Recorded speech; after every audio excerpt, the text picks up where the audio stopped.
용서는 피해자가 용서해 줄 때 용서가 되는 것입니다. 그런데 많은 사람들은 내가 이렇게까지 했는데 어떻게 용서를 안 해줄 수 있나? 아니, 저 사람이 예수를 믿는데 어떻게 용서를 안 해줄 수 있나? 이렇게 질문할 수 있어요. 용서를 안 했다는 말은 여전히 그 피해를 가지고 산다는 거예요.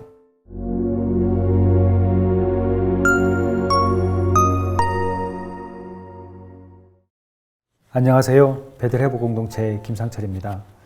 얼마 전에 저희 상담소로 내담하신 분이 있어요. 형제였습니다. 굉장히 우울했고 굉장히 불안해하고 있었습니다. 그래서 제가 먼저 상담을 하니까 그 이유를 이렇게 한 번씩 찾아가 보니까 결국은 사건이 있었더라고요. 동생이 어렸을 때 자신과 놀다가 생명을 잃었습니다. 형의 부주의로 동생이 이 세상을 떠난 것이죠. 이 형제가 그 사건 이후로 너무나 큰 죄책감과 그 상황에 대한 슬픔 때문에 도저히 이겨내지 못하고 지금까지 술과 도박으로 인생을 보내고 있었습니다. 그래서 어떻게 하면 살 수 있을까라는 그 마음으로 찾아온 것이죠. 또 얼마 전에 한 중년의 남성이 찾아왔습니다. 그 역시 알코올 문제가 있었어요. 그리고 분노 조절 장애자였습니다. 그랬던 그가 예수님을 믿었고 자신의 변하던 모습이 자랑스러울 때가 있었나 봅니다. 그가 함께 신앙생활하는 가족들과 더불어서 하루하루를 살아가다가 다 같이 예수를 믿음에도 불구하고 과거의 자신의 삶 때문에 고통스러워했던 아내와 아이들에게 용서를 거듭 구했다고 합니다.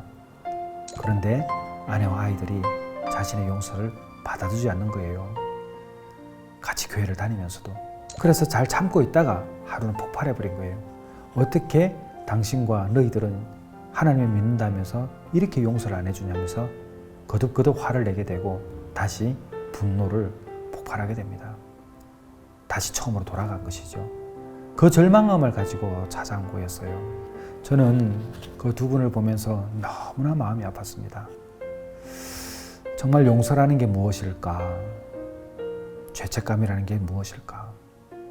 여러분, 용서는요, 피해자이건 가해자이건 모두에게 필요합니다. 가해자는 용서를 받아야 살 수가 있고요. 피해자는 용서를 해야 또 살 수 있습니다. 그런데 두 가지 중요한 게 있어요. 용서는 피해자가 용서를 할 때 비로소 용서가 되는 것입니다. 가해자가 아무리 끝없이 용서를 구해도 피해자가 용서해 주지 않으면 그 용서는 해결된 것이 아닙니다. 그래서 용서의 시야는 내가 이렇게까지 했는데 어떻게 용서 안 해줄 수 있나? 이렇게 질문하는 게 아니에요. 용서는 피해자가 용서해 줄 때 용서가 되는 것입니다. 그런데 많은 사람들은 내가 이렇게까지 했는데 어떻게 용서를 안 해줄 수 있나? 아니, 저 사람이 예수를 믿는데 어떻게 용서를 안 해줄 수 있나? 이렇게 질문할 수 있어요. 그렇지 않습니다. 누구도 용서하고 싶지 않다고 말하지만 용서를 안 했다는 말은 여전히 그 피해를 가지고 산다는 거예요. 그 자체가 고통인 거죠. 제가 어떤 대상 한 분에게 용서하지 못하고 있다는 이야기는 그 고통이 여전히 나에게 존재하기 때문에 용서를 못하는 거예요. 그러니까 용서를 못하는 것 또한 고통인 거죠. 그 고통을 헤아릴 수 있다면 어떻게 당신이 내가 이렇게 했는데 용서 안 해줘? 이 말은 할 수 없다는 것입니다.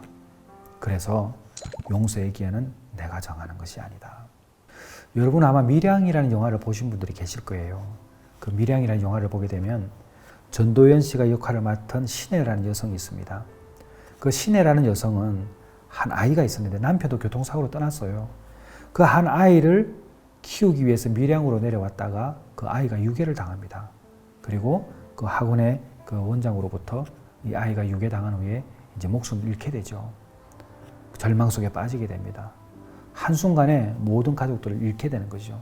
그리고 무엇보다 자신이 사랑하는 아들을 그렇게 비참하게 잃는 그 고통에 매이게 됩니다. 그런데 그 고통 속에 있을 때 교회를 찾게 되죠.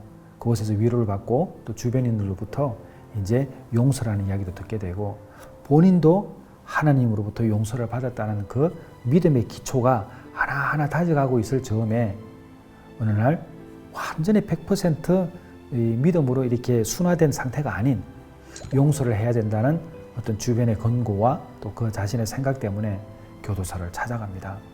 그리고 그분에게 용서라는 이야기를 꺼내기 전에 자기 아들을 죽였던 그분이 자신이 예수님 때문에 용서를 받았다고 얼굴이 너무나 평안한 가운데 그 이야기를 하는 거예요. 그때 그 아이 엄마는 절규합니다. 나중에 나도 용서를 안 했는데 어떻게 하나님이 용서할 수 있냐고. 사람들은 나를 용서 안 했다고 그러는데 내가 이미 용서할 사람이 없다고. 왜? 그는 용서를 받았다고 이야기하니까. 그러면서 하나님 앞에 고통을 호소합니다. 우리가 교회 안에 있을 때에 쉽게 용서를 이야기합니다. 이제 용서해줘야지. 물론 맞는 말입니다. 그러나 우리가 피해를 입은 대상을 두고 갈 때에 용서의 이야기는 너무 조심스럽고 그가 용서할 수 있도록 우리가 기도하고 기다려줘야 합니다. 그리고 믿음이 온전히 되었을 때에 그 용서가 서서로 우러나와야죠. 동시에 피해자도 마찬가지입니다. 예수 그리스도 안에서는 맞습니다. 죄 용서를 받습니다. 회개를 한번 받습니다. 그러나 나로 인해서 고통받은 사람이 있다면 섣불리 내가 비록 용서를 받았지만 하나님으로부터 피해자에게도 용서를 받는 순서를 반드시 구해야 합니다. 그것이 바로 예수를 믿는 사람들의 태도일 것입니다. 우리는 너무나 값싼 복음이라고 때때로 말을 합니다.